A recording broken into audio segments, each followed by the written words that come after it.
Hello ladies and gentlemen, and welcome back to the channel. Today making my predictions for the 2021 edition of AEW's Revolution. This show on paper looks like it could be one of the better pay-per-views we've seen, with a bunch of matches we haven't seen on this side of the equator ever or in a long time, and with people returning to the ring such as Sting, and after one of the better Dynamites I could remember. We'll see how things shake out for AEW this go around. So now we'll get right into my predictions for Revolution. So we'll start things off on the buy-in, where we'll have a tag match where we'll see Riho and Thunder Rosa teaming up to take on Dr. Britt Baker and Rebel. My pick to win here is the team of Riho and Thunder Rosa. With Rebel being in the match, we know that Britt Baker shenanigans will more than likely happen if Rebel stays in the match, and Rebel will more than likely eat the pin here, and Riho and Rosa will end up being victors here in the opening match of the show. So now on to match number 2, the first match of the main card of the pay-per-view. And that'll be a big money match where we'll see Hangman Adam Page taking on Matt Hardy. And my pick to win this match is Hangman Adam Page. With the current way Matt Hardy's been shown on TV, where he's been paying people to do his own dirty work instead of him doing it himself and taking money from others, this match will lead to Matt Hardy having a taste of his own medicine here, where he's going to lose his first quarter earnings here to Hangman Page.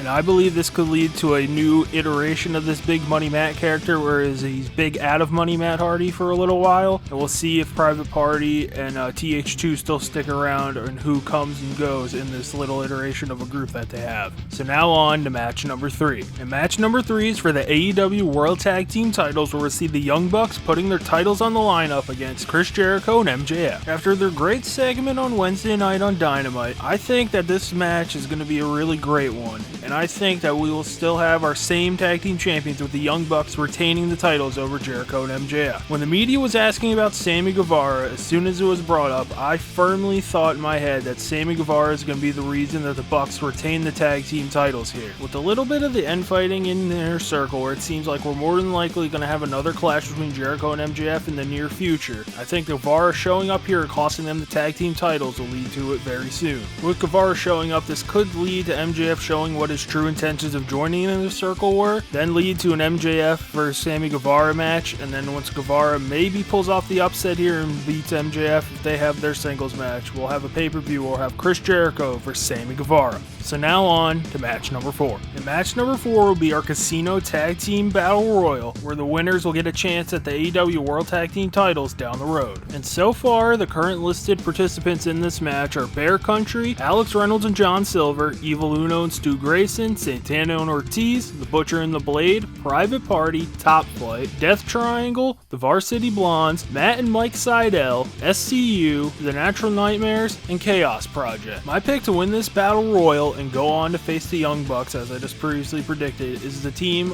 of Death Triangle. I think Ray Phoenix and Pac have just been on a roll. Now with Pentagon being out for a little bit, he'll be back later on in this card. We'll predict that match later. And I think we could potentially see a Death Triangle rise to the top again after what happened before the pandemic started in AEW. Another team that I could potentially see going in to win this match, they're currently not listed, is the team of Luke Gallows and Carl Anderson, the Good Brothers. This will then lead to Impact and AEW cross-promoting even more, with the Young Bucks showing up on some Impact shows and the Good Brothers still showing up on AEW. And then we'll have our big blow-up match where we'll have the AEW World Tag Team Champions going up against the Impact World Tag Team Champions. So now on to our next match. And this will be match number 5, and it'll be a tag team match where we'll see Miro and Kip Sabian taking on the best friends of Orange Cassidy and Chuck Taylor. My pick to win this match is the team of Miro and Kip Sabian. When your wedding gets ruined on TV and your whole best man, you're the best man thing goes up in smoke, I think the only way to come back from that is getting the win here on the pay-per-view. With the way Miro was first come in and everyone had their crazy thoughts about what he was going to do, it's kind of been okay to say it best, and I think Miro coming in here, probably destroying his former butler Charles, and getting the win for the team can move Miro up the card into singles territory, where he could be going after a title in the near future. So now on to match number 6 of the evening, and that'll be for the AEW Women's Championship, where we'll see Hikaru Shida putting her title on the line against Ryo Mizunami. Call me crazy here for calling this match as quick as I can here, but I think Hikaru Shida is going to retain the title here. With the way things still are in the world, and Mizunami being based in Japan, still having commitments to go back there, I don't think they'll be putting a world championship on anyone that's not based in the US anytime soon.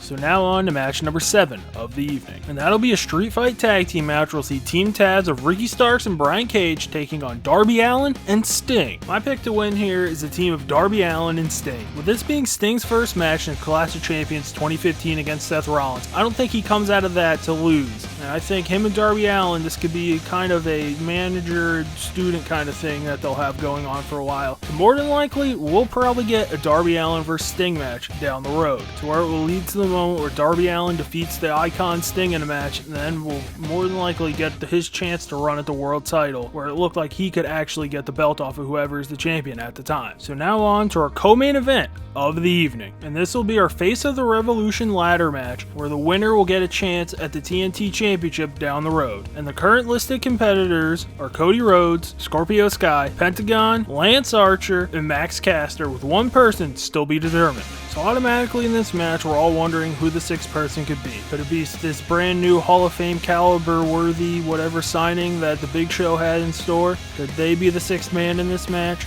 Could it be someone from Impact coming over like Sami Callihan? Or could it be someone who was on the AEW roster returning from injury? I think it could be someone from Impact. That would be where I think we could go here, because realistically, people who've come to AEW for Impact, it's just been Gallows and Anderson that I can think of right now. I can't think of anyone else who's been there. And this would expand the partnership even more, with more and more people jumping on shows, with more Impact people coming over to Dynamite finally, where it's not just a couple more guys from Dynamite going to Impact in this go around. And I think whoever this mystery man will more than likely could be the winner of this match, as we've seen when this happened in the past when Brian Cage debuted and he won the match. But of the current listed competitors in this match, my pick to win the ladder match will be Scorpio Sky. I was originally going to pick 10 to win this match, but he lost his qualifying match on Wednesday. So now with Scorpio Sky, kind of the way he was acting on commentary and the way he was being portrayed, I could see him and Darby Allin being the feud for that TNT Championship. I really think Pentagon could be another viable option here to win, but in just my head, I think whoever wins this match isn't going to win the TNT title from Darby. So I think Pentagon could just be screwed over by something else, like Eddie Kingston and his group coming out to get him, and something bad happens there to where they're just outnumbered and he doesn't win the ladder match, and then that'll lead to Pentagon going through that, and then he'll maybe later down the line get a chance at the TNT title. So now on to our main event of the evening, and that'll be for the AEW World Championship in an exploding barbed wire death match, where we'll see Kenny Omega putting the title on the line against Jon Moxley. My thoughts leading into this match are, how is this going to look? Will it look like the Japanese videos that we were shown on the Countdown to Revolution show afterwards, and we've been shown throughout the process? Or, I feel bad putting this out in the air, but could this look like TNA's electrified cage match from back in the day? I fully believe that Moxley and Omega will have a great match. We've seen their matches in the past, and they've been at the very least been good. You haven't felt like you wasted your time watching it. And I'm also wondering what tricks Omega and Moxley are going to have up their sleeve after their lights out match that they had at Full Gear in 2019. What could be in store here with barbed wire surrounding the ring with explosives at every turn? But when this match is over, I believe we will have the same AEW World Champion, with Kenny Omega retaining the title here. My thinking for this match just comes down to two things. Omega just became champion a few months ago, and I don't think they'll be switching the title that soon. And I'm no doctor, so I don't know when the due date for Jon Moxley's child is, but this could be the easy way to just write him off of TV for a while and show how deadly this match could be, that Jon Moxley's out for 3, 6, 9 months, however long he's going to be gone, with the birth of his child on the way. And after this match is over, Kenny Omega just add this to his bag of matches that he's pulled out and probably showed out in, and made people go, wow, that was really good. So that'll do it for my predictions for the 2021 edition of Revolution. Leave your thoughts in the comments section below, and if you like the video, hit the like button. If you like what I'm doing on this channel and want to see more, hit that subscribe button. And as always, thanks for watching.